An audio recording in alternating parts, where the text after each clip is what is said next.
చామల కిరణ్ గారు మనతో పాటు జాయిన్ అయ్యారు. కిరణ్ గారు నమస్తే. కిరణ్ గారు నమస్తే. నమస్తే అండి. ఎలా మొత్తం రెండు రాష్ట్రాలు నమస్తే. నమస్తే. వినపడుతుందా అండి? రెండు రాష్ట్రాలు కూడా మీ చేతుల్లోకి వచ్చేస్తున్నాయా? రెండు రాష్ట్రాలే కాదు సార్, ఇప్పుడు జరగబోయే ఎన్నికలు ఈ రెండు రాష్ట్రాలు జమ్మూ కాశ్మీరు తర్వాత హర్యానా, ఈ రెండు రాష్ట్రాలలో కూడా కాంగ్రెస్ అంటే పోయినసారి 2019లో కూడా కాంగ్రెస్ గెలిచే పరిస్థితే ఉండే. అప్పుడు కూడా ఏం పెద్ద మార్జినల్గా కాంగ్రెస్ ఓడిపోవడం జరిగింది. ఎందుకంటే హర్యానా ప్రజలు ముఖ్యంగా రైతులు ఏదైతే రైతు నల్ల చట్టాల మీద వ్యతిరేకంగా హైదరాబాద్లో ఇన్ని రోజుల నుండి పోరాటం చేసిర్రో ఈ రైతులే ఈరోజు అక్కడ ఇన్ఫ్లుయెన్సర్స్గా మారిర్రు. అంటే బీజేపీ ప్రభుత్వంలో ఏమి చిత్తశుద్ధి లేకుండా పరిపాలిస్తున్నట్టు హర్యానా అనే రాష్ట్రం రైతు రాష్ట్రం ఇప్పుడు ఇక్కడ మొదలైంది.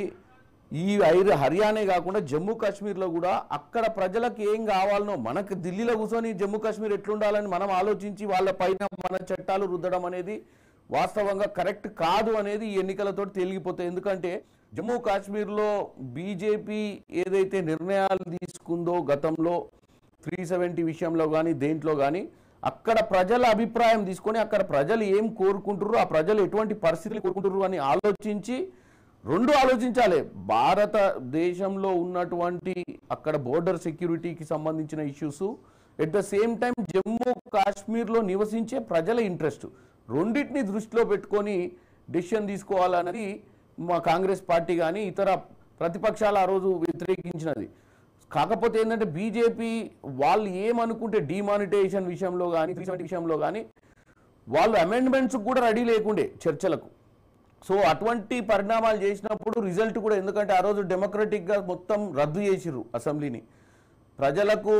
ప్రజల అభిప్రాయాలు ప్రజలు గెలిపించిన ప్రభుత్వాన్ని రద్దు చేసి వీళ్ళు అక్కడ టోటల్గా గవర్నర్ పాలన పెట్టి ఏదైతే చేసిర్రో దాంతో ఏమైపోయిందంటే బేసిక్గా ప్రజలు వ్యతిరేకత అనేది ఈరోజు ఎన్నికలు వస్తేనే కదా తెలిసింది. బీజేపీ ఏమనుకుంది 100% మేము చేసినటువంటి ఏదైతే నిర్ణయాలు ఉంటాయో అక్కడ చాలా ప్రత్యేకమైన స్థానం బీజేపీకి ఏర్పడుతుంది అనుకుంటుంది. కానీ ఈ నిర్ణయాలన్నీ మీరు చూసిర్రు. ఇప్పుడు వీళ్ళు మళ్ళీ రద్దు చేసిన అసెంబ్లీని వాళ్ళు తీసుకొచ్చి వాళ్ళు గెలుస్తామన్న ఒక ఆలోచనతో ముందుకు పోయారు. కానీ ప్రజలు ఈరోజు క్లియర్గా వాళ్ళ మ్యాండేట్ని వాళ్ళు ఆల్రెడీ డిక్లేర్ చేస్తారు. ఆల్రెడీ మీరు క్లియర్ చూస్తారు. రెండు రాష్ట్రాలు, ఈ రాష్ట్రాలే కాదు రేపు మహారాష్ట్ర ఎన్నికలు జరగబోతున్నాయి, జార్ఖండ్ ఎన్నికలు జరిగిపోతున్నాయి. మహారాష్ట్రలో కూడా వీళ్ళ పవర్ యూజ్ చేసి అక్కడ ఎన్సీపీని చీల్చి శివసేనను చీల్చి అక్కడ ఒక పొలిటికల్గా ఒక మజిల్ పవర్ని ఒక పొలిటికల్ పవర్ని ఎట్లయితే యూటిలైజ్ చేసిరో వీళ్ళు దాని విషయంలో కూడా ఈరోజు మహారాష్ట్ర అనేది భారతదేశంలో ఒక ఇంపార్టెంట్ స్టేట్. భారతదేశంలో నువ్వు ఏ చిన్న రాష్ట్రాలు గోవాలో ఏం చేసినా తెలియదు, సిక్కింలో ఏం చేసినా తెలియదు, అస్సాంలో ఏం చేసినా తెలియదు. కానీ జమ్మూ కాశ్మీర్ ఏమో చాలా పొలిటికల్ స్టేట్, వరల్డ్ మొత్తం చూసేటువంటి స్టేట్.